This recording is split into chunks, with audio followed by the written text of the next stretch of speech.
Hello and welcome back. I am Arumba. Thank you for joining me. Let's play some more of our campaign as the Rights of the Horde, Rights of Man. Alright, let's go ahead and definitely try to smash this army if we can. August 28th, he will be gone by then. I missed my opportunity to engage him in Highlands. Looks like we have no military access through Molten right now. Moving into some hills down there. There's a flat terrain province, flat level fort. Wouldn't mind getting down in there and doing some engagements. Let's just kind of poke forward for a second and see what we find down here. Got a nice strong army. Just engaged a small stack over in Yarkand. He's locked in. Yes, we get to engage a much smaller army in not favorable terrain, but acceptable terrain. As far as Yarkand goes, I think we're ready to kind of spread out a bit. Let's just pull you off, and then we can something like that, and we'll leave one behind.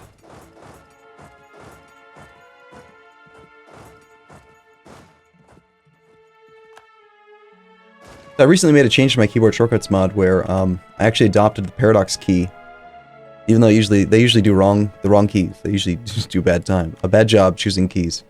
And I'm still kind of torn on it because I don't like it. Okay, so here's the situation. In my Crusader Kings 2 keyboard shortcuts mod, the way that you do what I just did there, right, where you create new army, you press B to open up this reorganized unit interface in Crusader Kings 2. B opens it up. Okay. And then you move a unit over using B, you send them back using Z. So you create a new one, then you press X to select the left unit, C to select the right unit. So X, BB, X, BB, X, BB, right? So you create these armies, right? And you grab a whole bunch of them. In Crusader Kings 2, when you have multiple armies selected, if you click here, then the key to deselect the bottom army is V, which is perfect, right? Makes a lot of sense. So naturally, in EU4, you would like it to be the same thing. But when I first created the keyboard shortcuts mod for EU4, I didn't do that because in EU4, land units can be selected using the Z key to select your infantry, X key selects your cavalry, and the C key selects your cannons. So it sounds perfect, right? The V key could be used to deselect the bottom army. But there's a problem. When you go and you look at boats, there are 4 types of boats, ZXCV. So ZXCV will select carracks, caravels, galleys, and cogs down the line. And when I made the keyboard shortcuts mod, I ended up shifting it over to B to deselect the bottom army, so that it wouldn't mess up when you were trying to blockade using cogs. But when Paradox integrated my keyboard shortcuts mod into the actual base game like 2 or 3 patches ago, they did it different and they made it V, even though it overlaps and it doesn't work properly if you have transports in the Navy. If you have multiple navies selected and you press the V key, it'll do weird things, right? Because the hotkey does 2 different things. So I finally gave up and said, okay, fine, I'm just going to adopt the Paradox style. I'm going to use V because it's consistent. I've been playing a whole bunch of CK2 again, and so I'd like to have it consistent so that I don't, have to like do this mental gymnastics every time I switch games. But now it's just bugging me that it doesn't work exactly correct. So I just wanted to kind of talk about that for a second. And now I'm done. So that's good, I guess. Nice. So we've stack wiped the Yarkand army. I'd really like to get to peace. I want to burn some stuff down to get our Horde unity back up. Looks like we'll probably full annex Yarkand here. Burn everything that we can. 67 war score there. We did not co-belligerent Delhi, so probably just going to want to piece this guy out as well. We have no individual war score with Delhi, so without doing some occupation, we're not going to get anything really. He's got his capital fort down there and a flat terrain fort here. That one's going to be very easy to siege, so let's do this. We'll grab 2 cav back up to there. Grab 2 cav up to there for now. We'll detach, then move this one onto the actual flat level fort and just park the whole army there as soon as we can. We have no cannon down here. This is actually the siege that we would prefer to have finished first. So I think what I will also probably do is rotate the siege leader with his cannon down to the Lahore fort. If we could choose the order that the forts would fall, it would definitely be Lahore before this one because we want a separate PCU. So, he is not really in the right location right now. You can teleport the general down right away. Right now. Well, pull him off. Let's detach the cav, then select the cannon, then pull him off. Let's wait this one extra tick, and then we'll do it. Bring you down to Lahore. Okay, so he is going for our army. Our army, which is significantly smaller, 14k. Flat terrain, combat width is 25. I'm going to go ahead and leave you behind, pull everyone else down.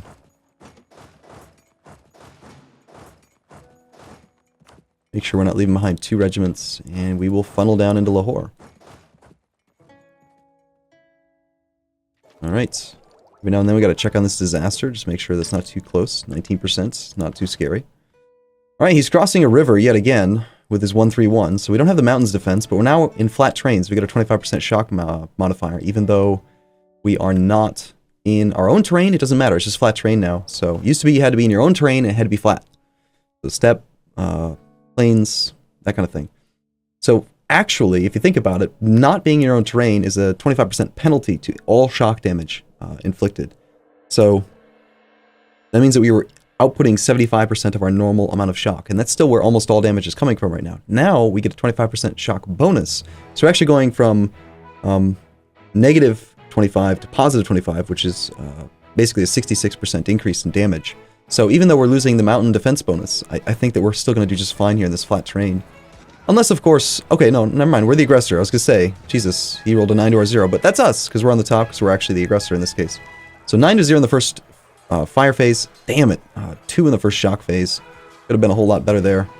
We've finished these sieges. Let's bring everybody down into this fight, just to make sure things go well. Do that. We'll pull 1 extra cav up there, just to guarantee that that siege has no issues. We've got no rebels at... no, it's not true. We got... you are at 80% in Yashil... That one. Okay, so that was 3. Let's just park this army there then. We'll pull 1 of the cannons, or 1 of the cav off, since we don't need all of them. But 12 guys there, we'll put that one down, hopefully. Unless we pick up some war exhaustion, in which case that extra army is going to be useful. Let's just go over it by 1. I want to guarantee that that thing stops being an issue. Another 8.4 war score. Unfortunately, none of it actually applies to this separate war score here. We have individual war score of 6 due to occupations, it looks like right now. Still wish that you could interact with this stupid peace interface without having a diplomat free. Like, why can't you just look at it? I understand you can't send the demand without having a diplomat free, and that's totally reasonable. But the idea that you can't even look at it is just sort of silly, if you ask me. I think so. Alright, so we want 7 troops here and the siege leader. Let's grab the siege leader now. And put him over there. Actually put him in charge of the smaller army, and have the smaller army stay there, the larger army come back. Means we can pull our actual leader off, and since I actually don't want to reinforce these armies, but I also don't want to delete them, I'm going to go ahead and shift consolidate, hoping that we reinforce slower. I actually don't want to reinforce right now, because I want to have as many, like, shells of armies as possible while we're at peace. Because a shelled army, right, and when I say shelled army, what I'm really trying to convey here is an army that's, it's like, hey, this is a cavalry regiment. There are 0 troops in it, but it could be a cavalry regiment someday. But the thing is, 0 cavalry costs 0 maintenance. This unit here, look at the maintenance cost, 0.00 ducats each month. So we don't want to sell it or consolidate it out because it would cost us like 23, 24 ducats to build a new one. But at the same time, at peace, as long as it doesn't reinforce, it functionally costs us nothing so long as we're less than the force limit. So anyway, that's what I'm trying to do right now. Right, so we're going to leave behind 7 cav. And actually only 6 because there's another unit coming. We'll lead her off. Where did the actual cannon end up going? Is it already in there?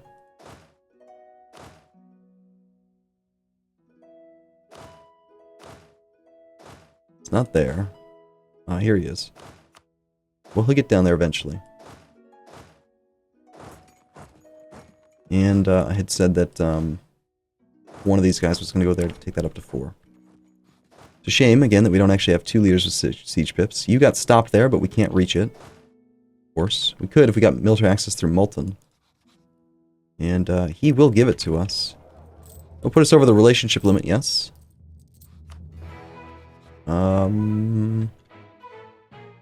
Still, I mean, we could get there pretty damn quick. 2 provinces over. Yeah, I think that is definitely worth a couple points here. Yeah, let's wait 1 day, get our access in. We'll march there.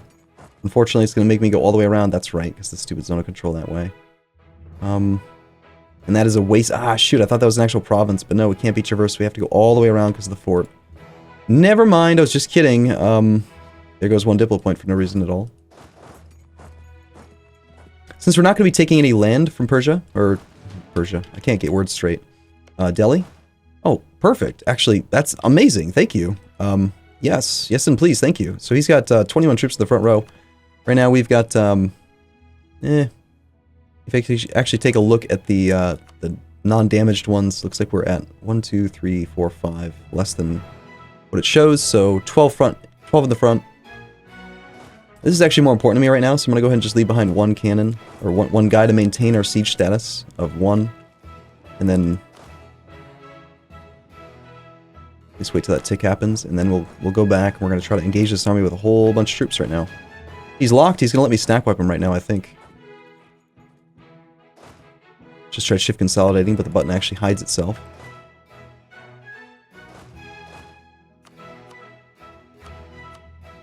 Alright, yeah, let's just go do it. Go kick his butt. Sounds great.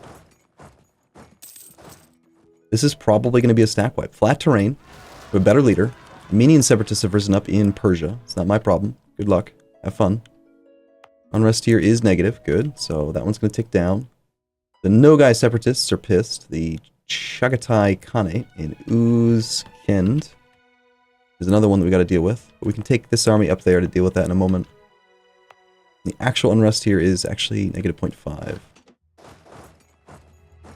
Also kind of wish that this thing would actually just show, instead of saying 0.0, it should just show 0.0 and then in parentheses, if it is negative, I don't know. It'd be nice if you didn't have to hover over the tooltip to see exactly how far negative you are. Some other method of displaying it would be nice. Nice job here. A 5 versus a 5 is actually really quite good. Somehow we managed to deploy a weakened infantry in the center of the army. I suppose, no, that makes sense, right? Because we didn't have enough men to actually fill the combat with, so it tried to fill the center first. And that's where infantry typically goes. So that does make sense. It's not a bugged situation or anything again. And yes, we did stack wipe it. There go. Holy crap! Oh my gosh. Mansur, the first Bek Timur, who is our actual leader, is born to the saddle. Cavalry flanking ability plus 50%. That is stupidly good for us.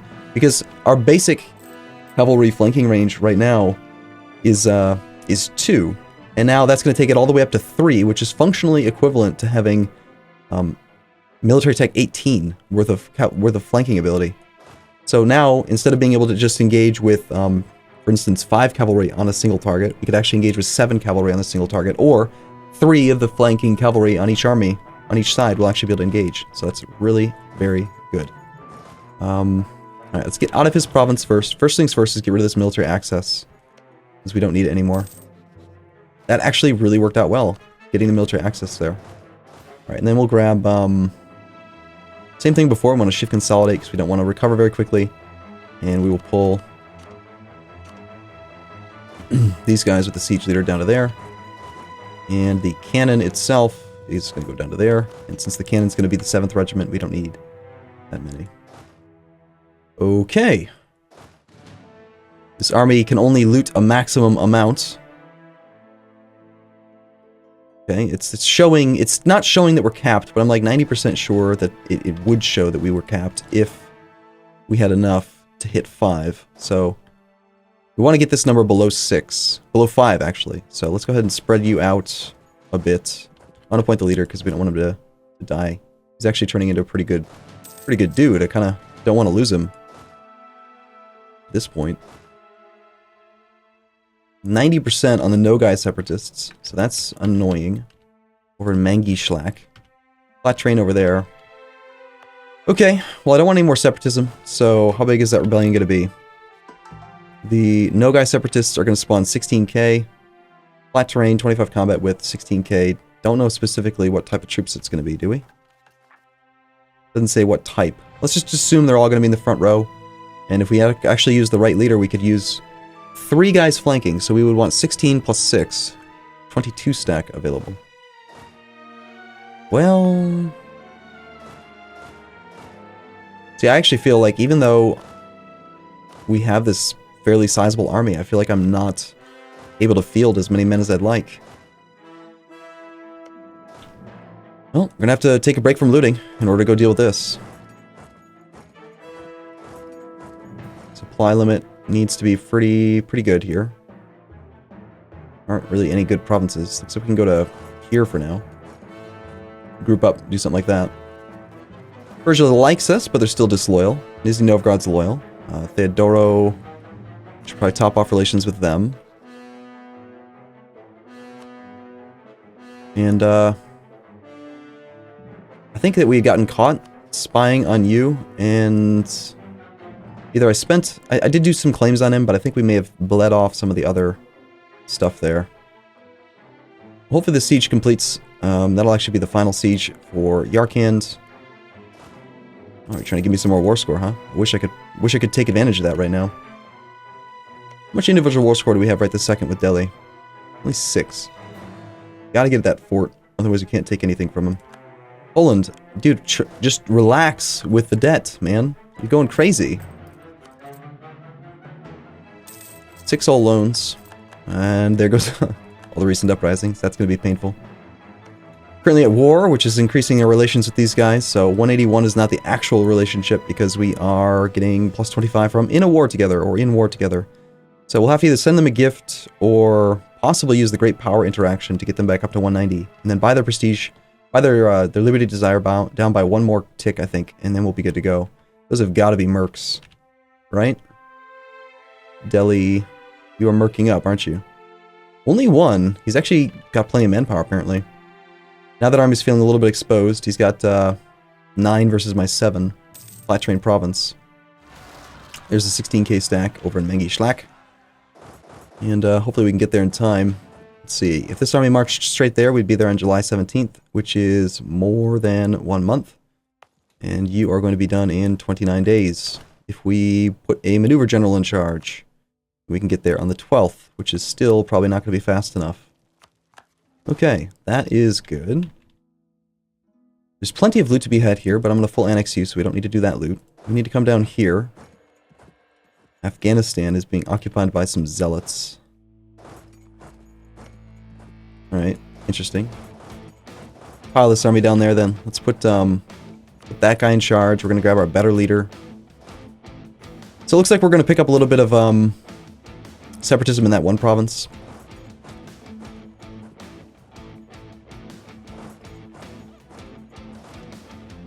Nothing I can do about it since we can't actually get there on time, so we might as well wait for the rest of the army to form up.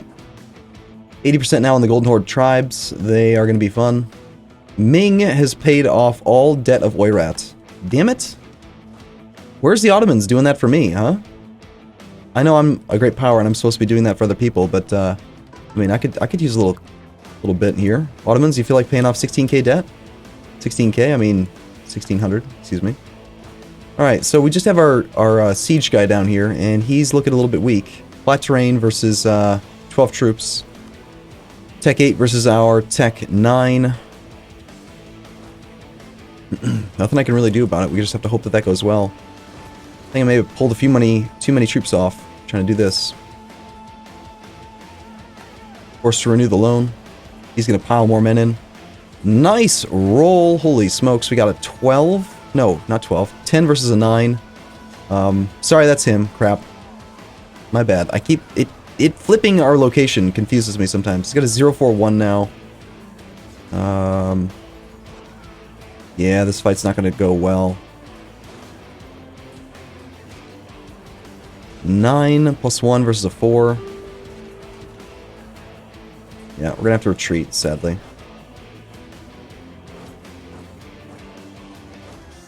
We have enough morale to control it. Current morale is at 0.35, so no. That's really unfortunate. Take an idea. We can get years of separatism, indirect rule. Definitely want to take this. Pretty much no question about that whatsoever. It's going to immediately lower our unrest. I actually have quite a few more men here than I was expecting.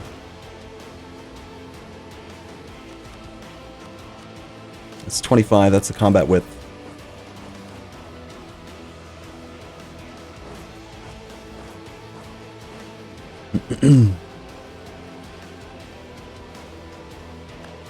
Alright, so unrest should have come down by a fair bit now, since we don't have nearly as much separatism. Separatism will last until 1534, which is only a couple years away. And, 1534. Wait a month and see what happens here with unrest. There goes the separatism reduction. Massive, massive reduction to unrest from separatism. Now it's just 0.5 up, down from 5.5. Very solid. Humanist, right? Super good. This army should probably not be there.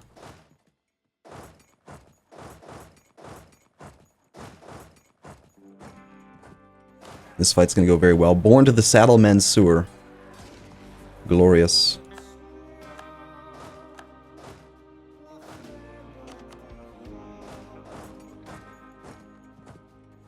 Suffering attrition due to the supply limit already being quite a bit reduced. Okay. I'm gonna force myself to get rid of a couple troops. Even though...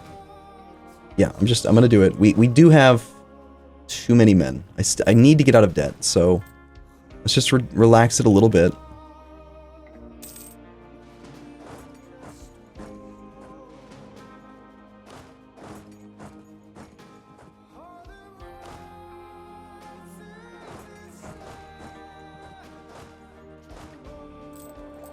Alright, well unfortunately that means that I'm not going to be able to peace out Delhi.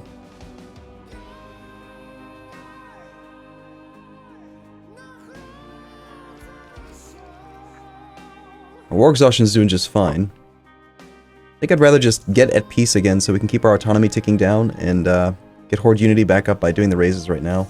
Let's just peace out you for full annexation if you'll do it. We'll take all your money, we'll take all your lands. Like we could even take some land from Delhi if we wanted to. Mine development.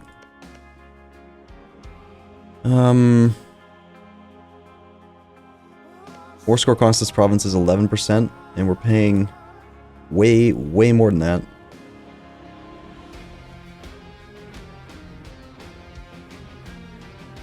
Part of the war goal and will not result in any extra cost. It's not exactly true, isn't it? I mean, it should say part of the war goal and will not result in any diplomatic cost. Not a co-belligerent and will, cost 50% more. Like, it should be more clear that you're paying extra. So, whatever. So the Timurids are going to hate us. They have a truce with us, though. Afghanistan don't really care.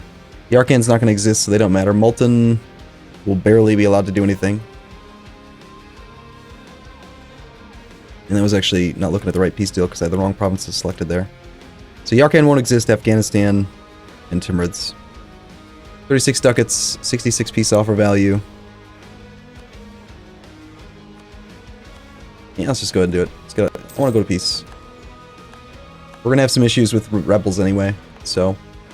First things first, definitely going to raise stuff down. This one we couldn't raise.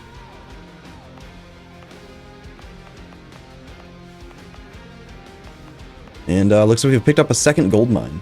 Awesome. Maybe shouldn't have raised that one, but in general, I still feel like raising stuff in favor of taking ideas is usually going to work out in our favor. So we're going to get logistics of the Khan now. We're also going to get land attrition minus 10%, more force limit. And this whole logistics of the Khan thing is going to stack kind of stupidly well with all of our other manpower modifiers. So right now we have recovery speed plus 20% due to tribes, the young conserve, and army tradition. Altogether now we're going to have plus 60% manpower recovery. Currently we regain 771 men each month. Let's find out what we get next. 771 becomes 867. Not bad. And we do have an available policy now as well. If we wanted to, we could do fort maintenance and garrison size, both of which are crap, so we're not going to do it. We also want to finish humanist ideas, but we got the core creation reduction, which is the main one that I cared about. I think we'll go ahead and just start coring this land, even though we're doing an idea group, because we should. It's not very expensive anyway. And we should be able to get it done here pretty quick. December of 34. Alright, 90% on the tribes. And this is going to be the big thing then, is to spread our army out, be ready to deal with the rebellion as it happens. Actually have this army head up towards our capital. We'll have these guys all head over toward Ukens or wherever we have the rebellion chance here. And again, just make sure that we're not looking at a disaster sneaking up on me. Didn't actually get enough prestige there to buy down Theodoro again. That's kind of unfortunate. You have 42%, you expect to have 40%. I could revoke one province right now. And get them so they're not ticking up at all.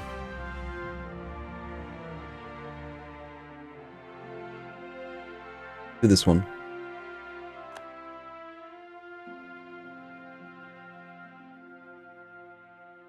That's like a perfect province to be held by the tribes. This one, on the other hand, would make them disloyal. This province we could also revoke. Barely benefited me at all, but yeah, just making them not actually have that ticking thing is good.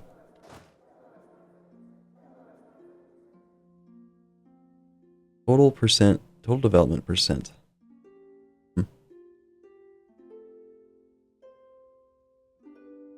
Alright, cool. I want to take a break here. Looks like we're doing okay-ish. We haven't taken on any new debt, at least.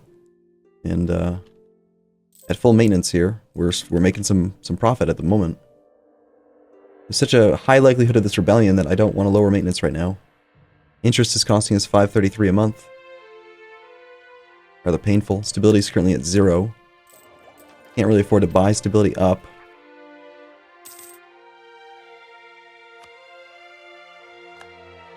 Okay, cool. I'm gonna take a break here. I'll look forward to seeing you in the next episode, though. As always, thank you for watching. I'll see you soon. It's a cheap little bit of mercantilism, sure. Alright, see you in a bit.